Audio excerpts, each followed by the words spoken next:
ನಮಸ್ಕಾರ. IPL ಧಮಾಕ ವಿಶೇಷ ಕಾರ್ಯಕ್ರಮಕ್ಕೆ ಸ್ವಾಗತ. ನಾನು ಚಿದಾನಂದ್ ರುದ್ರಾಪುರ್ಮಠ್. RCB ಸೋಲಿಗೆ ಕಾರಣವಾದ್ರ ಕನ್ನಡಿಗ ಮಯಾಂಕ್ ಮಂಕಾದ ಬ್ಯಾಟಿಂಗ್ಗೆ ಕಿಡಿಕಾರಿದ ಫ್ಯಾನ್ಸ್. ಹೌದು, ಲಕ್ನೋದಲ್ಲಿ ನಡೆದಿದ್ದ ಹೈದರಾಬಾದ್ ಮತ್ತು RCB ನಡುವಿನ ಪಂದ್ಯದಲ್ಲಿ ಹೈದರಾಬಾದ್ ತಂಡ ಗೆದ್ದಿರುವ ಬಗ್ಗೆ ನಿಮಗೆಲ್ಲ ಗೊತ್ತೇ ಇರುವಂತದ್ದು. ಆದರೆ ಬೆಂಗಳೂರು ಸೋಲಿನ ಬೆನ್ನಲ್ಲೇ ಇದೀಗ ನಾನಾ ಚರ್ಚೆಗಳು ನಡೆಯುತ್ತಿವೆ. ಅದರಲ್ಲೂ ಬೆಂಗಳೂರಿನ ಕಳಪೆ ಬೌಲಿಂಗ್ ಮತ್ತು ಮಿಡಲ್ ಆರ್ಡರ್ ಬ್ಯಾಟಿಂಗ್, ಅದರಲ್ಲೂ ಮುಖ್ಯವಾಗಿ ನಮ್ಮ ಒಬ್ಬ ಕನ್ನಡಿಗನ ಬಗ್ಗೆ ಇದೀಗ ಭರ್ಜರಿ ಡಿಸ್ಕಷನ್ ನಡೀತಾ ಇದೆ. ನಾವು ನಿನ್ನೆ ಪಂದ್ಯ ಮುಗಿದ ನಂತರವೇ RCB ಸೋಲಿಗೆ ಕಾರಣಗಳೇನು ಎಂಬುದರ ಬಗ್ಗೆ ಒಂದು ವಿಡಿಯೋ ಮಾಡಿದ್ವಿ ರಾತ್ರಿನೇ. ಅದಕ್ಕೆ ತಮ್ಮ ಒಂದು ರೆಸ್ಪಾನ್ಸ್ ಕೂಡ ಚೆನ್ನಾಗಿ ಸಿಕ್ಕಿದೆ. ಅದರಲ್ಲಿ ಬಹುತೇಕ ಜನರ ಕಾಮೆಂಟ್ ಒಬ್ಬ ಆಟಗಾರನ ಬಗ್ಗೆ ಜಾಸ್ತಿ ಇದೆ. ಹಾಗಾಗಿ ನಿಮ್ಮೆಲ್ಲರ ಒಂದು ಕಾಮೆಂಟ್ ಓದಿದ ನಂತರ ಈ ಒಂದು ವಿಡಿಯೋ ಮಾಡಬೇಕನ್ನಿಸ್ತು. ಹಾಗಾಗಿ ನಿಜವಾಗಿಯೂ ಆ ಒಬ್ಬ ಪ್ಲೇಯರ್ನಿಂದ ಪಂದ್ಯ ಸೋಲಬೇಕಾಯ್ತಾ ಅಥವಾ ಕನ್ನಡಿಗನೇ ಸೋಲಿಗೆ ಕಾರಣವೇಕೆ ಮತ್ತು ಈ ಬಗ್ಗೆ ಸೋಷಿಯಲ್ ಮೀಡಿಯಾದಲ್ಲಿ ನಡೆಯುತ್ತಿರುವ ಚರ್ಚೆಗಳಾದ್ರೂ ಏನು, ಅದೆಲ್ಲವನ್ನ ನೋಡೋಣ ಈ ಒಂದು ವಿಡಿಯೋದಲ್ಲಿ. ಲಕ್ನೋ ಅಂಗಳದಲ್ಲಿ ಟಾಸ್ ಸೋತು ಬ್ಯಾಟಿಂಗ್ ಇಳಿದ ಹೈದರಾಬಾದ್ ತಂಡ RCBಗೆ ಬೃಹತ್ ಮೊತ್ತದ ಒಂದು ಗುರಿಯನ್ನ ನೀಡುತ್ತೆ. ಈ ಟಾರ್ಗೆಟ್ ಅನ್ನ ಬೆನ್ನು ಹತ್ತಿ ಹೊರಟ RCBಗೆ ಭರ್ಜರಿಯಾದ ಆರಂಭ ಕೂಡ ಸಿಗುತ್ತೆ. ಆದ್ರೆ ಭರ್ಜರಿ ಆಟ RCB ಆಟಗಾರರಲ್ಲಿ ಕೊನೆಯವರೆಗೂ ಇರಲಿಲ್ಲ. ಫಿಲ್ ಸಾಲ್ಟೋ, ವಿರಾಟು, ಬಂಬಾಟ್ ಸ್ಫೋಟಕ ಬ್ಯಾಟಿಂಗ್ ಹೊರತಾಗಿಯೂ ಇನ್ನುಳಿದ ಬ್ಯಾಟ್ಸ್ಮನ್ಗಳ ವೈಫಲ್ಯದಿಂದ ಸೋಲನುಭವಿಸುತ್ತೆ ಬೆಂಗಳೂರು ತಂಡ.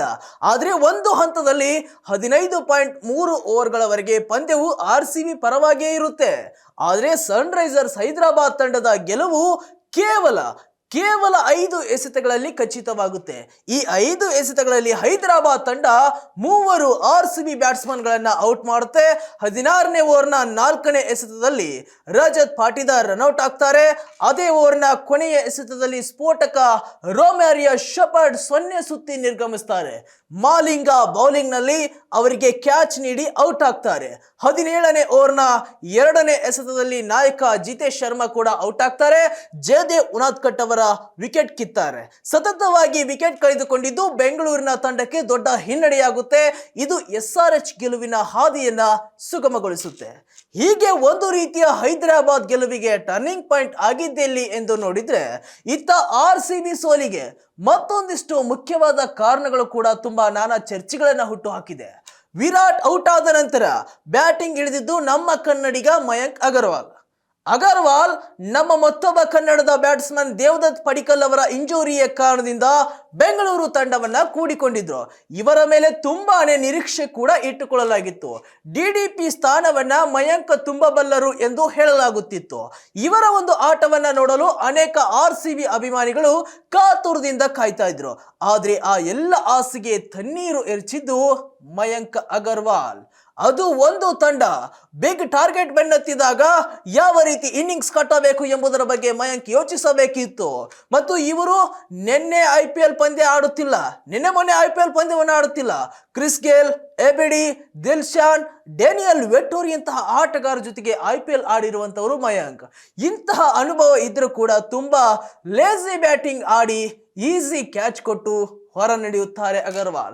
ತಮ್ಮ ಸಾಮರ್ಥ್ಯವನ್ನ ತೋರಿಸಲು ವಿಫಲರಾಗುತ್ತಾರೆ ಮತ್ತು ರನ್ ಗಳಿಸಲು ಕ್ರಿಸ್ ಕಚ್ಚಿ ನಿಲ್ಲಲು ಪರದಾಡುತ್ತಾರೆ. ಹಾಗಾಗಿ ಮಯಾಂಕ್ ಅವರ ಈ ಬ್ಯಾಟಿಂಗ್ ಆಟವನ್ನ ಕಂಡ ಹಲವರು ಇವರಿಗೆ ಯಾಕೆ ಅವಕಾಶ ಕೊಟ್ಟಿದ್ದು ಎನ್ನುವುದರ ಬಗ್ಗೆ ಇದೀಗ ಕಮೆಂಟ್ ಹಾಕುತ್ತಿದ್ದಾರೆ. ಇವರನ್ನ ಬಿಟ್ಟು ಇನ್ನೂ ಬೆಂಚ್ ಕಾಯ್ತಾ ಇರುವವರಿಗೆ ಅವಕಾಶ ಮಾಡಿಕೊಡಬಹುದಿತ್ತಲ್ಲ ಎಂಬುದರ ಬಗ್ಗೆ ಹೇಳ್ತಾ ಇದ್ದಾರೆ. ಮತ್ತು ಅವರು ಆಡಿರುವ ಮೊದಲನೇ ಪಂದ್ಯವಾದ್ರೂ ಕೂಡ ಕನಿಷ್ಠ ಮೊತ್ತವನ್ನಾದರೂ ಪೇರಿಸಬೇಕಿತ್ತು ಮಯಾಂಕ್. 1-2 ಕ್ರಿಕೆಟಿಂಗ್ ಶಾಟ್ಸ್ ಬಾರಿಸಿ 6 ಸಿಡಿಸಬೇಕಿತ್ತು ಎನ್ನುವುದು ಹಲವರ ಮಾತಾಗಿತ್ತು. ಮತ್ತೆ ಇನ್ನೊಂದಿಷ್ಟು ಜನ ಹೇಳ್ತಾ ಇರುವುದು ಬೌಲಿಂಗ್ ಬಗ್ಗೆ ದೂರ್ತಾ ಇದ್ದಾರೆ. ಜೋಸ್ ಹೆಜಲ್ವುಡ್ ಅವರ ಅನುಪಸ್ಥಿತಿ RCBಗೆ ತುಂಬಾ ಕಾಡ್ತಾ ಇದೆ ಎಂದು ಹೇಳ್ತಾ ಇದ್ದಾರೆ.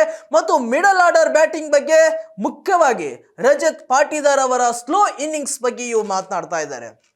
ಇಂತಹ ಒಂದು ಬಿಗ್ ಸ್ಕೋರ್ ಕಲೆ ಹಾಕಬೇಕಾದ ಸಮಯದಲ್ಲಿ ಕೆಳಗಡೆ ಆಡ್ತಾ ಸ್ಕೋರ್ ಮಾಡುವ ಲೆಕ್ಕಾಚಾರದಲ್ಲಿ ಬ್ಯಾಟ್ ಬೀಸುತ್ತಾರೆ ಪಾಟಿದಾರ್. ಈ ರೀತಿಯ ಆಟ RCBಗೆ ಹಿನ್ನಡೆ ಆಯಿತು ಎನ್ನುವ ಮಾತು ಇದೀಗ ಕೇಳಿ ಬರ್ತಾ ಇದೆ. ಒಟ್ಟಾರೆಯಾಗಿ ಗೆಲ್ಲಬಹುದಿತ್ತಾಗಿರ್ತಕ್ಕಂತಹ ಪಂದ್ಯವನ್ನ ಕೊನೆಯ ಕ್ಷಣದಲ್ಲಿ RCB ಕೈ ಚೆಲ್ಲಿದೆ. ಅಂಕಪಟ್ಟಿಯಲ್ಲೂ 3ನೇ ಸ್ಥಾನಕ್ಕೆ ಕುಸಿದಿದೆ.